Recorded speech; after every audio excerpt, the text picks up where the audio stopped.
আসসালামু আলাইকুম। এসএসসি 2024 সালের পরীক্ষার্থীরা, তো তোমরা ঢাকা বোর্ডের কিভাবে রেজাল্টটা দেখবে, এখন কিন্তু বর্তমানে তোমাদের ওয়েবসাইটগুলোতে কিন্তু ঢোকা যাচ্ছে না। তো দেখো ঢাকা বোর্ডের রেজাল্ট, এসএসসি রেজাল্ট ঢাকা বোর্ডের দেখো কিভাবে বের করবে। দেখো এখানে গুগলে যে সার্চ করবে মাধ্যমিক উচ্চ মাধ্যমিক শিক্ষা বোর্ড ঢাকা লিখে সার্চ করবা, ঠিক আছে। এখানে কিন্তু সরাসরি মার্কশিট সহকারে কিন্তু দেখাবে। দেখো আমি এখানে লিখলাম, দেখো মাধ্যমিক উচ্চ মাধ্যমিক শিক্ষা বোর্ড ঢাকা, এখানে ঢাকা লিখবা, ঢাকা লেখার পরে ক্লিক করে দিবা। দেওয়ার পরে দেখো এখানে যে ওয়েবসাইটটা আমাদের শো করবে, এখানে কিন্তু মার্কশিট সহ দেখাবে। দেখো মাধ্যমিক উচ্চ মাধ্যমিক শিক্ষা বোর্ড, এখানে ক্লিক করে দিবা। দেওয়ার পরে দেখো 3 ডট মেনু আছে, এখানে ক্লিক করবা, 3 ডট মেনুতে ক্লিক করবা। দেওয়ার পরে দেখো রেজাল্ট, এখানে দেখো 3 নম্বরে দেখো রেজাল্টের এখানে ক্লিক করবা, ঠিক আছে। তো এখানে কিন্তু মার্কশিট সহ দেখাবে, তোমাদের ঢাকা বোর্ডের রেজাল্টটা মার্কশিট সহকারে দেখাবে। তো দেখো এই দেখো ওয়েবসাইট চলে আসছে, এটা কিন্তু একদম মার্কশিট সহকারে দেখাবে।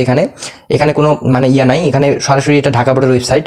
ঢাকা বোর্ডের শিক্ষার্থীরা এইখান থেকে তোমরা সকলে রেজাল্টটা দেখে নাও, কারণ তোমাদের ওই যে এই যে বাংলাদেশ শিক্ষা বোর্ডের ওইখানে এডুকেশন বোর্ড বাংলাদেশ ওইখানে কিন্তু সোল্ড আউট দেখাবে। এখন এখানে তোমরা দেখে নাও তোমাদের ঢাকা বোর্ডের সরাসরি রেজাল্টটা এখান থেকে দেখে নাও। এখানে তোমার রোল রেজিস্ট্রেশনটা দেবা, দেওয়ার পরে এখানে কিন্তু মার্কশিট সহকারে তোমাদের রেজাল্টটা দেখাবে ইনশাল্লাহ। আর তোমরা কে কোন বোর্ডের অবশ্যই কমেন্ট করে যাবে তোমাদের বোর্ডগুলো। আমি তোমাদের দিনাজপুর হলে দিনাজপুর লিখে যাও, তোমাদের মার্কশিট সহ কিভাবে রেজাল্টটা দেখবে আমি দেখাই দিব। তো এটা ঢাকা বোর্ডের রেজাল্ট, এখান থেকে তোমরা দেখবা। হ্যাঁ,